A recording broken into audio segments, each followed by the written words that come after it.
Okay, you asked me about my experience at the wound care clinic. Yeah. I started working at the wound care clinic of my medical school as soon as I graduated.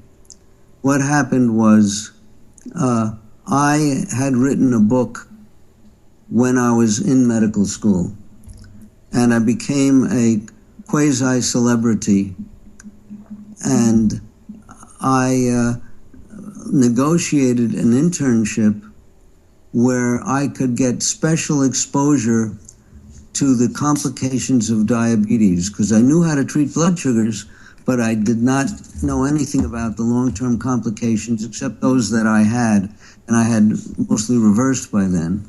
So I didn't know how to treat foot ulcers and kidney disease and things like that. And I got special rotations in addition to having to work on the wards and whatnot, and in the emergency room. So one of the rotations was at my request, with the world's authority on the diabetic foot, who was Heinz I. Lippmann, who came from northern Germany, left Germany the day that Hitler came into power. And he was doing research on cockroach metabolism as a postdoc. And he went to the hospital that day at 6:30 in the morning, opened all the cockroach cages, and took the train for Italy. No kidding.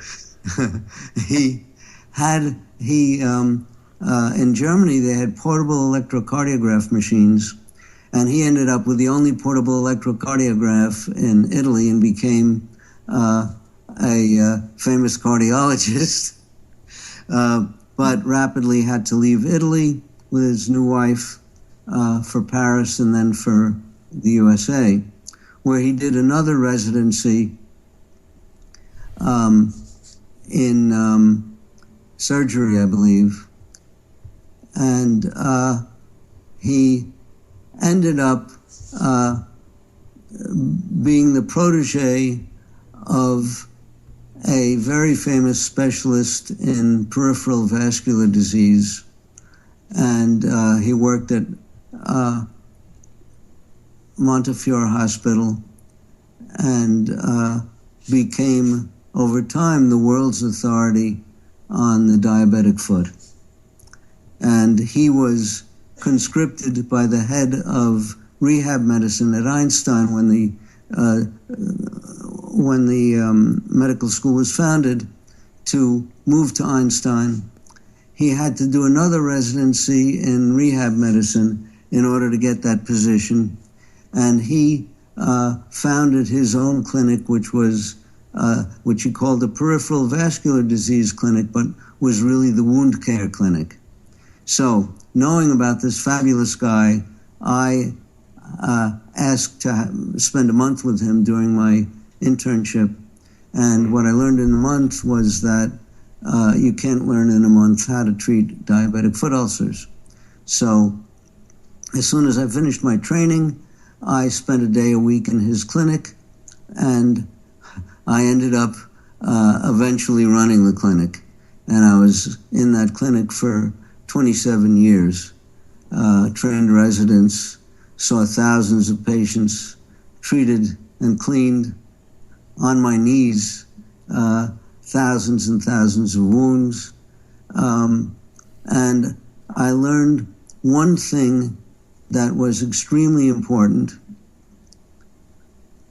I, from the very beginning, interviewed every new patient that came to clinic because I wanted to learn. So I'd write the initial history on every new patient.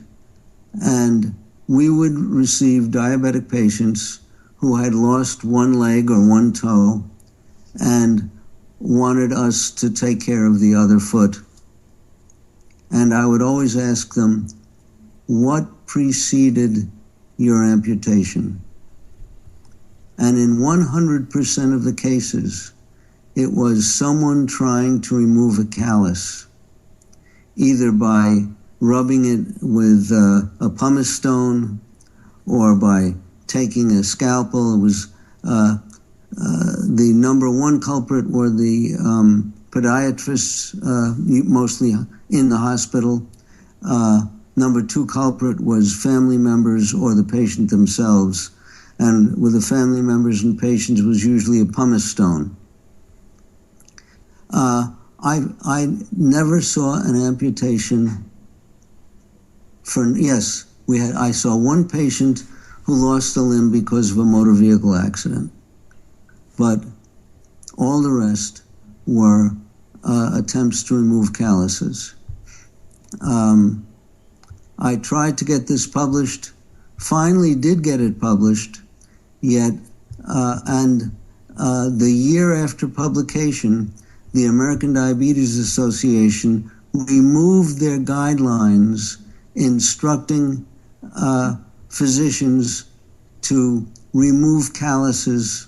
Their instruction was all calluses should be removed by a professional with a sharp instrument.